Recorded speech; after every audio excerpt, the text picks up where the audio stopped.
So, today I'm speaking about what is power and what we take refuge in and what we devote ourselves to.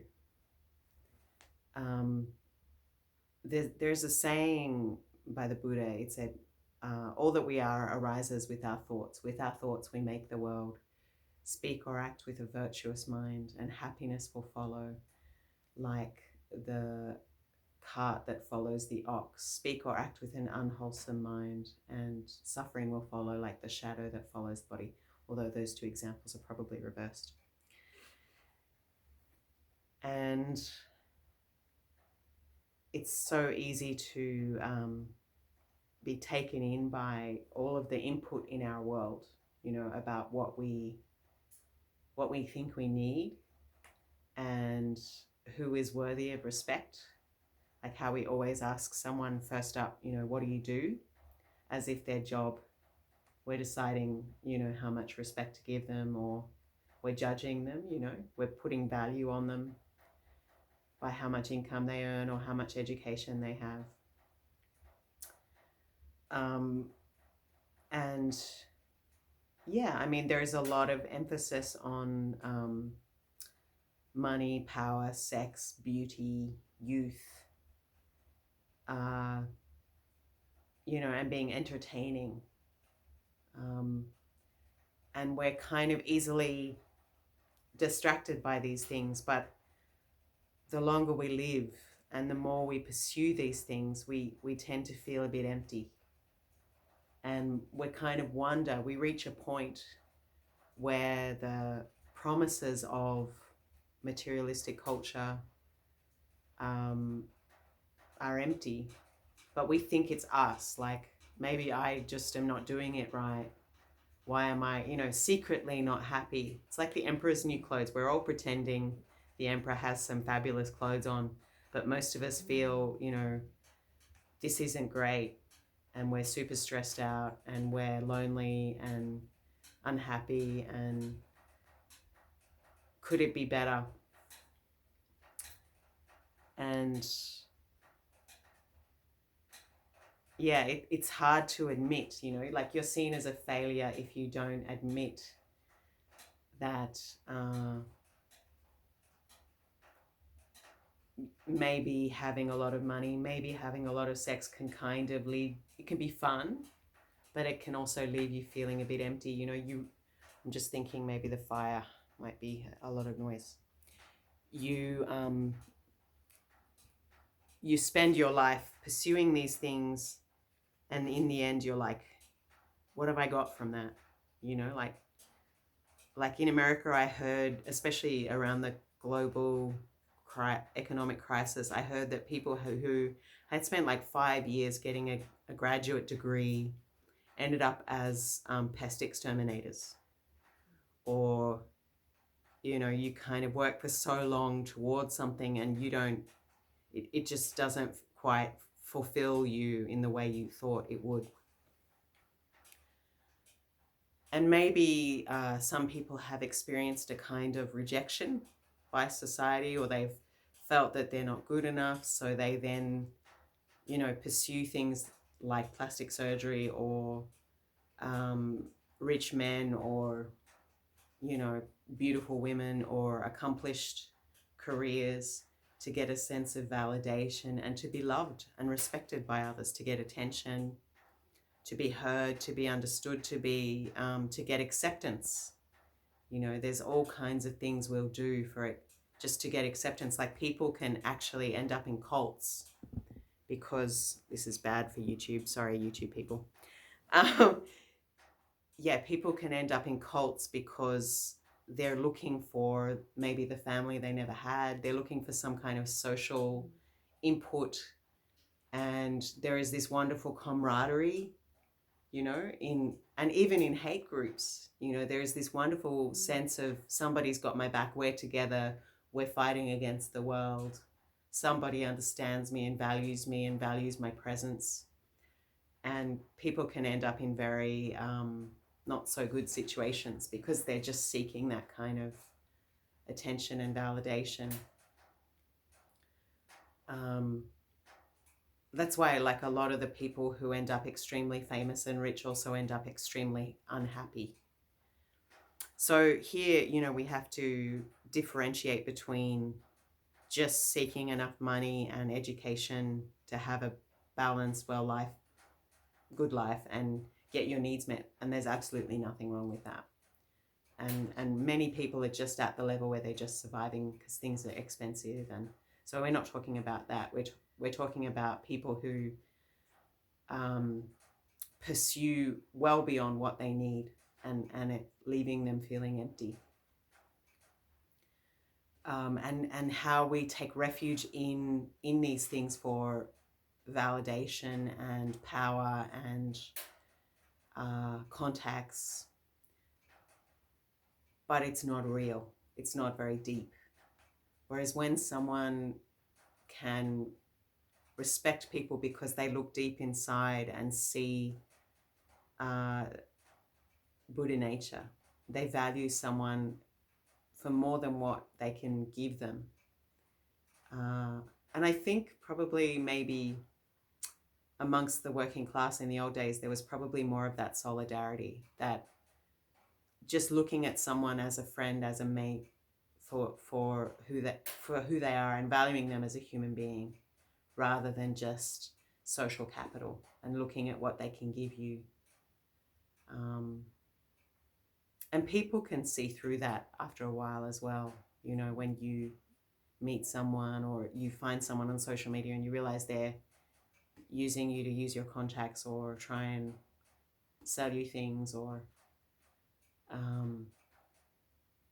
make you come to whatever it is they do, rather than a person who really is holding space for people, who cares about people, who values community, and sees that there is limitations on the nuclear family, and just putting all your eggs in one basket in terms of relationships and romantic love, which is nothing wrong with that, you know, but those things are also impermanent, and those things also have their limitations. No one person can give you everything.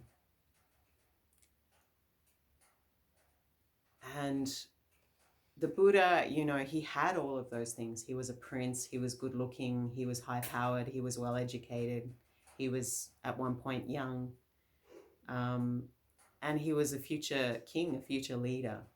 But he saw the ministers in his father's cabinet fighting with each other, bickering, vying, you know, and that it was really hard to change things for the better, because the nobles had a monopoly on resources and would make it very hard to help the peasants. And that, you know, in those circles of power, nobody was really caring about each other, but just using each other for what they could get.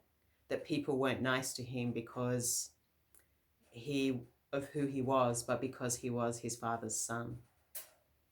And that that knowledge can leave you feeling profoundly alone. So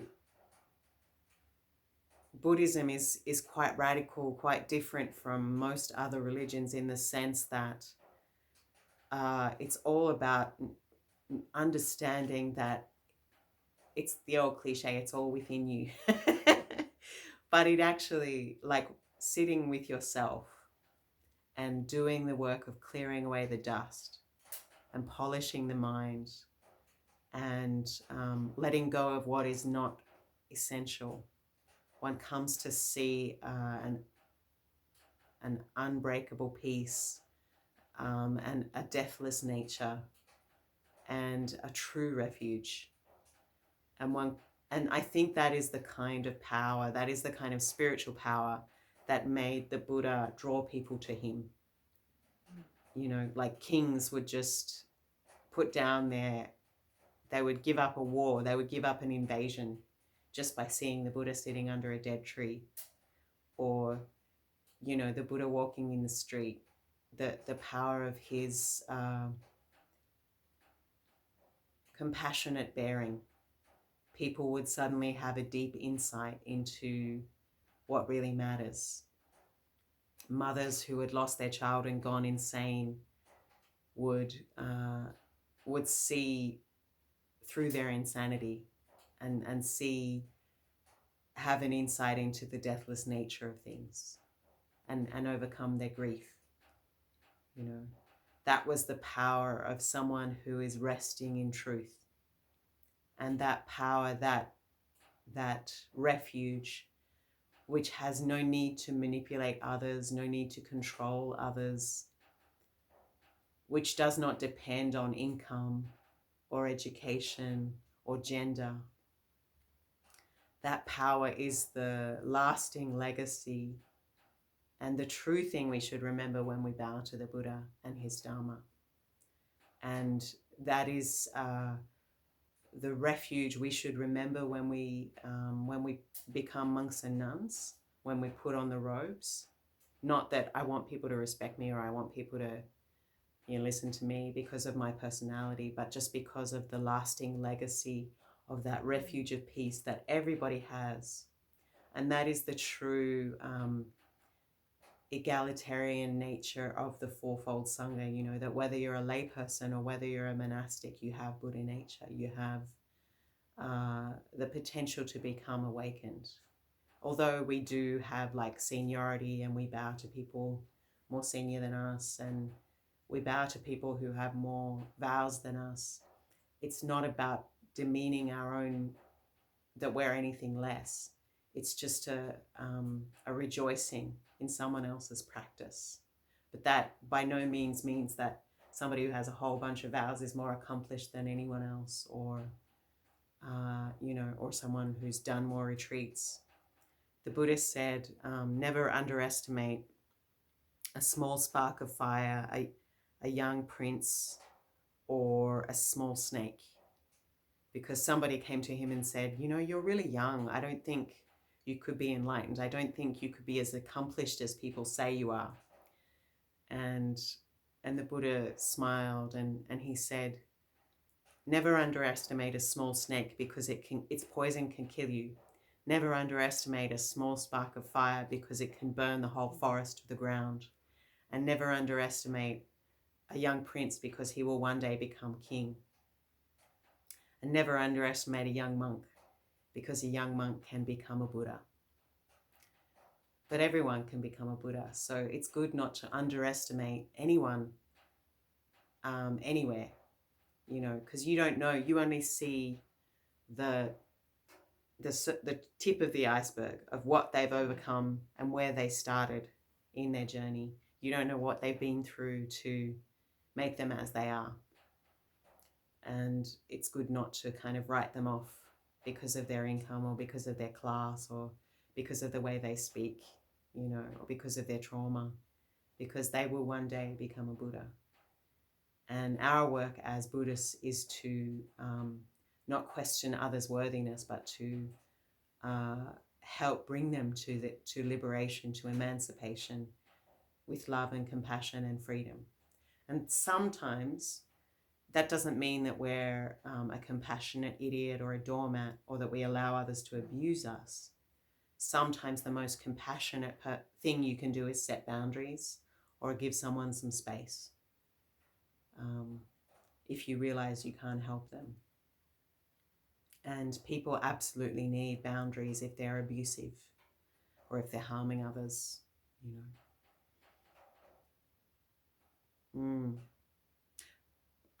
And, in a way, we can't deny that capitalism has made life better for many people. For some, but not for all, because it was based in the early days upon slavery. And it's also based upon people in developing countries, subsidizing the lifestyles and the profit of corporations in developed countries.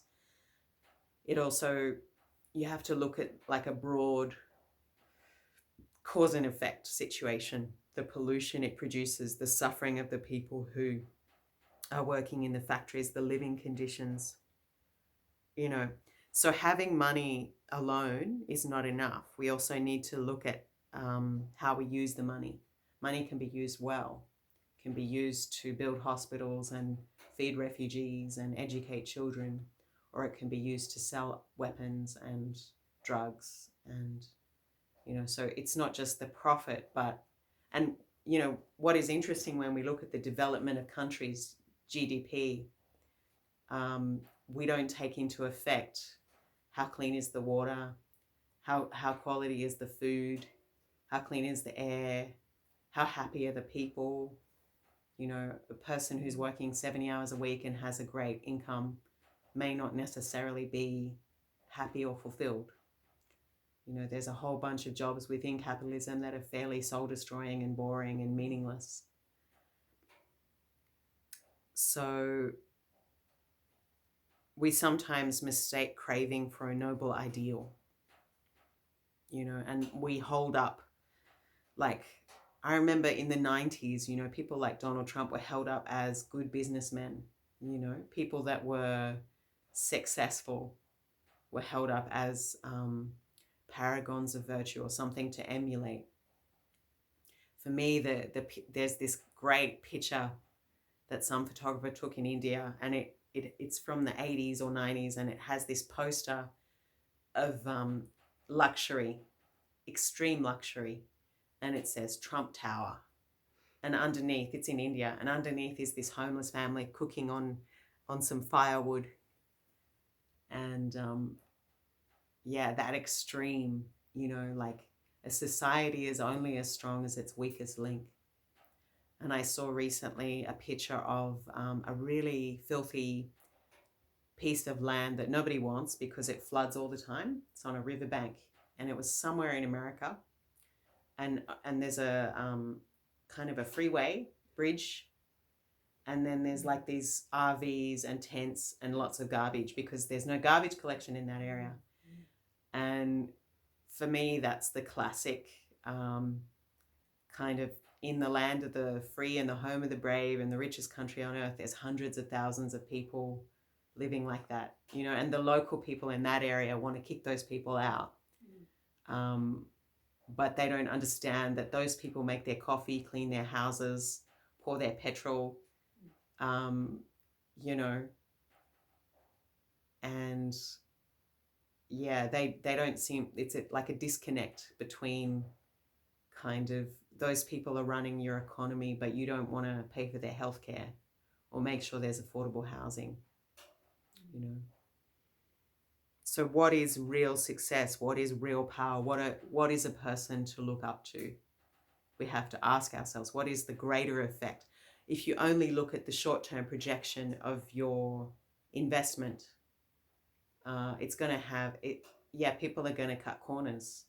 They're not going to look at pollution. They're not going to look at the well-being of the workers. You know, that is why money can be such an evil thing, because of that short-term thinking, you know, about, you can look at a beautiful forest and just see dollar signs. You know, it doesn't matter about the tribals living on that land because we need the minerals underneath, you know, and we can turn them all into slaves, you know, mining for minimum wage, dying in a young age, you know, and we can deforest their ancient forests, you know, for our profit, for our shiny things, to the point where we're so addicted to our shiny things and our convenience that we don't care if our grandchildren have a livable planet. It's like an addiction. So, or it's like, you know, the bright fisherman's lure. You know, now the fish get caught on a lure that is not even a real fish. Like, they don't even get the satisfaction of a real fish. They just get caught. Or, you know, the trap where the monkey, I've seen in Southeast Asia, they have this snare where the monkey is reaching for the fruit and he won't let go. He'll die with his hand in that trap. And if he just relaxed his hand and let go, he would be free. We're a little bit like that with samsara, you know, where with worldly existence, we're so grasping at the sensory objects we see, and the, you know, the short-term pleasure and not looking at the long-term consequences of bondage for lifetimes, of karma. And so the wheel turns. Samsara means to circle, to be trapped in that cycle of grasping and becoming. So there are 5, fame, sex, and money. It can be really exciting at first, but after a while it kind of loses its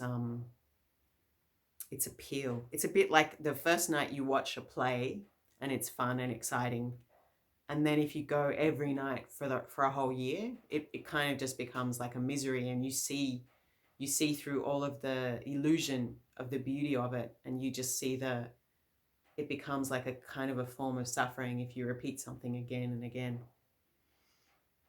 So what is new and exciting becomes boring, and then we have to escape to a new distraction.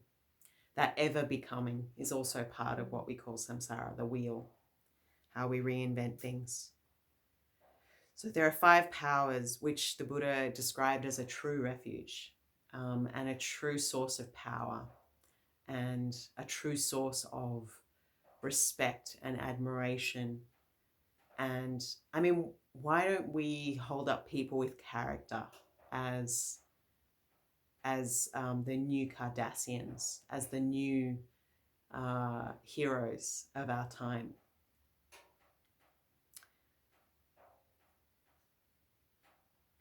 Have you seen the compassion on that woman? Wow. Have you seen the wisdom on that man, the way he wears it? Wow. My heart's all aflutter.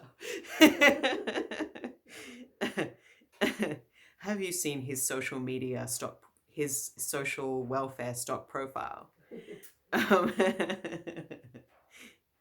He had all this money and he gave it all away. Oh my God.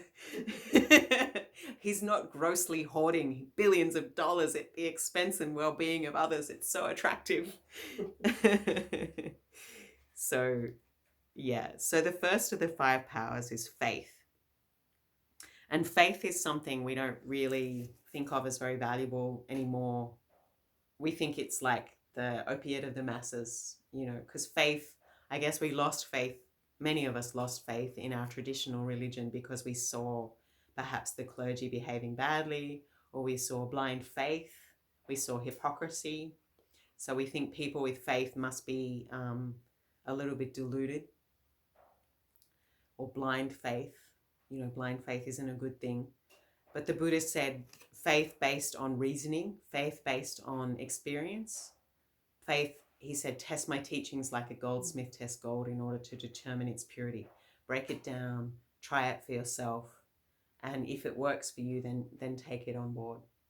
And if you see, a group that is doing good things and someone who's walking their talk, they don't have to be perfect, but they're on the path of wisdom, then, that's not a bad thing, to develop faith based on reason.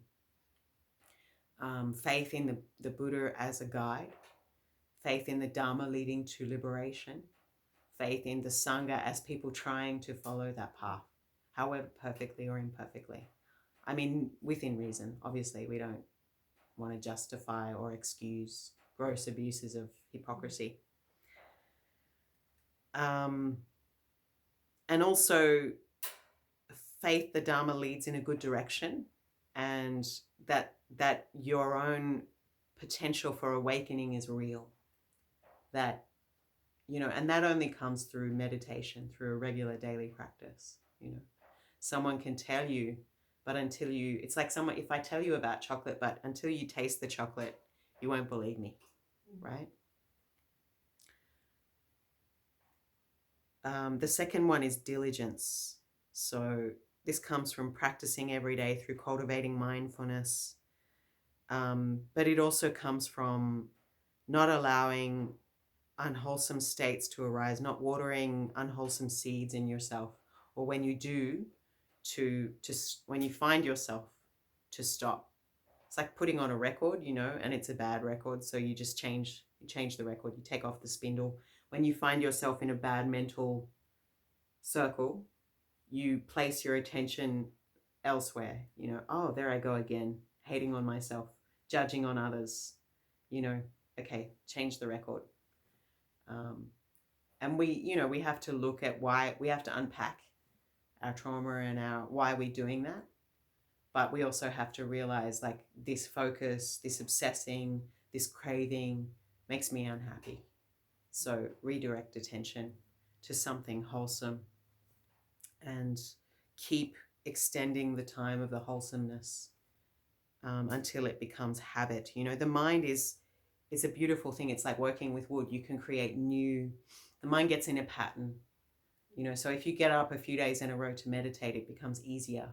Get in the habit of that. If you show respect to those worthy of respect, you get in the habit of that. If you show gratitude, if you rejoice in others' well-being instead of resenting it, you get in the habit of that. So the beautiful thing about the mind is it can be redirected.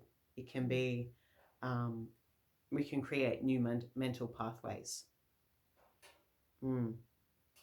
So this is part of diligence, coming back to creating wholesome mind states, meditation, letting go, loving kindness, and diligently pursuing that. It doesn't happen on its own.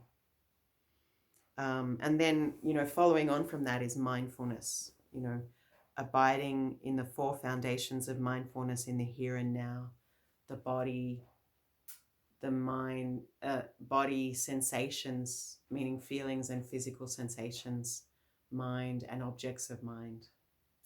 So, being aware in the present moment of those 4 things, or focusing on one, just one at a time. When we're fully in our body, mind, in the present moment, we don't say and do things we regret as much. We might still do it, but we can usually pull ourselves back quicker. And eventually it's like falling in the hole, go down another street, walk around the hole. Yeah.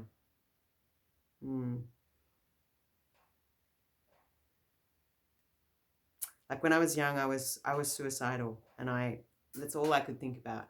I would go to the markets and I would look for things to injure myself. And I used to think of ways I could do it, I didn't quite have the courage to do it. Not to say that it's a good thing, if you do, but I was just miserable, and because my father died and I was in a state of grief, and I was also in a crisis about what's it all about? What's the point of it all? Why should I go on? And I was so clinging to those bad feelings. And it's even worse when you're a teenager and you have all these hormones, and everything's so vivid and intense. Yeah. But you don't quite have the logic to match the hormones to, make sense of it all.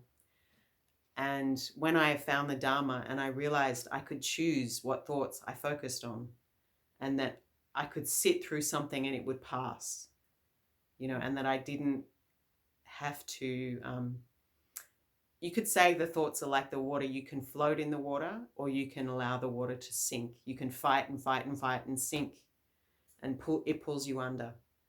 So I realized I could learn to surf, or I could learn to float, and finally get back to the shore. That was such a liberating thing, when I realized I didn't have to hold on so tightly to these thoughts and feelings, that I could let them pass, or swim, float and swim instead of drown. So mindfulness in the present moment, it's easy to say, but not so easy to do. Our whole world, that's why the Buddha said to be Buddhist is to go against the stream, because the stream leads to the stream of heedlessness, of just following, craving. It's like a vicious circle. You get a bit of satisfaction, but then the boredom arises again, and you need another hit. So we're just like our whole life chasing pleasure, chasing new things, and not ever looking, not ever sitting with the discomfort, not ever unpacking what drives us, what our motive is for seeking validation, attention, power. You know, and even defining, like questioning who we see as a hero, who we see as someone worthy of our attention, worthy of our fame. Are they doing something profound, something good in the world? Is the person who wrote this article wise? You know, or what is their intention? We never unpack these things. We just allow this little dictator in our head to tell us what to do, like a toddler, you know, going here and there, you know, no consciousness, no awareness. And we continue to suffer until the day that we can turn these 5 powers within and find the source of our true home, our true power. So from diligence, faith, mindfulness arises concentration. The mind naturally becomes calm, luminous, clear, liberated, free, flexible. Silly stuff may still arise, but we're so much lighter because we're living with mindfulness, we're living with awareness, we're taking refuge in wisdom, we're watering seeds of goodness, seeds of wholesomeness. And finally, from that is like mindfulness is the capacity to hold suffering and see the end of suffering. Like a crying baby, you know, you soothe the baby and it stops crying eventually. We can do that with our emotions. We can integrate them. We can do that with our trauma. But we can also do that with our craving. Like not everything, not every idea that arises needs to be followed. We can sit with it and see the end of it and where it's really coming from and what's really motivating us. And when we see what's really motivating us, what's really important, we become much more skillful and profound in our actions and beneficial in the world. We see that everything is always changing. And insight cuts through. Insight is the 5th power that cuts through fear, because we see that our self is made of non-self elements. Others are our second self. We also see with equanimity, without duality, that we see that others are a dependent arising, you know, and maybe someone's causes and conditions haven't been very good to lead them to where they are, but we still see they have the potential to become a Buddha. Doesn't mean we condone their violence or that there are no consequences, but it just means that we have a broader view. We don't take it so personally, and we're not into the superiority complex or the inferiority complex, because we see everybody is like a dream. Everybody is empty of a permanent inherent self. We see ourselves as also more vast and more complex and, you know, empty of a permanent unchanging self, but only having a relative dependent conditioned self. So we also see, when you see you're part of everything, there is no need to be superior and no need to feel inferior, because you're just part of everything. You belong as much as the trees and the sun and the rain and the moon and the stars. You're a miracle, and yet you're also completely normal, completely average, and completely exceptional. You know, and that is the essential egalitarian nature of Buddhism, the essential egalitarian nature of the spiritual friend teacher-student relationship. Doesn't mean that we don't respect each other. We do respect each other. And we recognize, you know, who's got more experience, who's devoted themselves, whatever. But there is absolutely no need to dominate anyone or to seek fame or validation or to put anyone down, because we're all part of this miracle together, and everybody's a miracle, you know.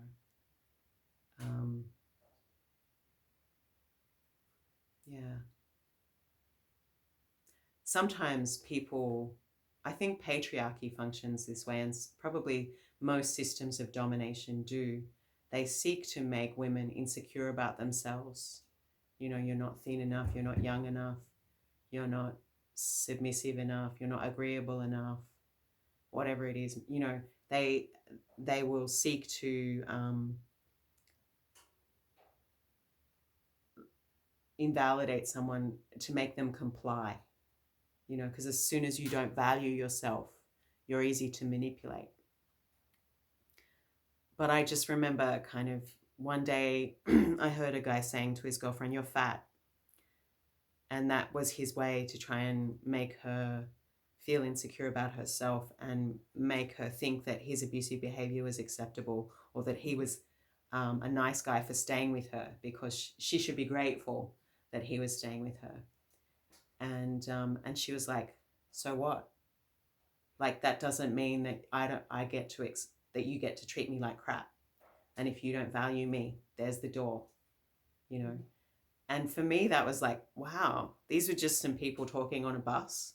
But I was like, wow, that girl has, you know, self-esteem. And if we could give our daughters that kind of self-esteem, it would be so amazing, you know. And so much of what we're being sold, especially as women, is usually based on making us feel bad about ourselves, you know, like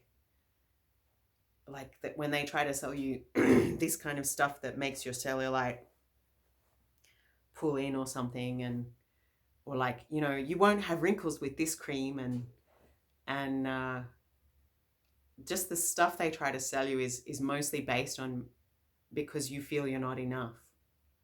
You know, it's not enough just to have a house. You need a bigger house. You know, you need a pool. You need a double garage. So it's never enough. It's the endless cycle of one-upmanship, you know. It's not enough that your kids are going to school. They need the best school. And it's like it just never ends, this rat wheel, but you're actually not going anywhere. So that's what it means, samsara, to cycle, you know. And so the Buddha said, better than 1,000 words is one word that leads to peace. Better is it to live one day in mindfulness than 1,000 years in heedlessness.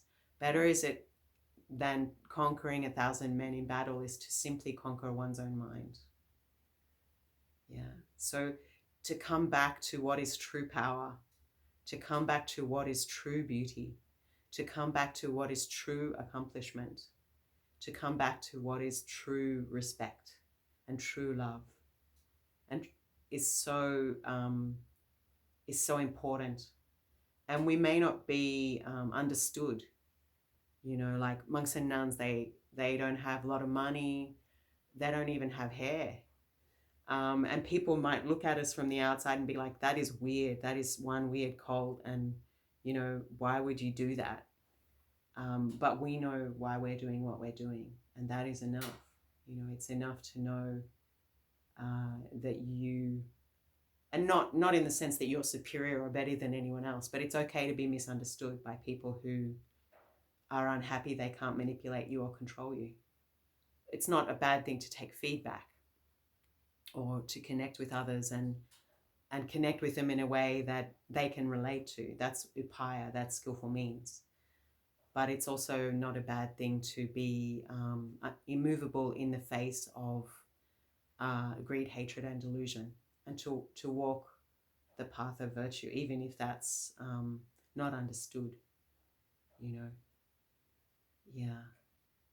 So, because, yeah, the emperor has no clothes. Most people under that system of fetishizing power, you know, busyness, money, beauty, physical beauty, many of them are not happy. And if it makes them happy for a while, you know, good for them, but it's kind of destroying the planet too.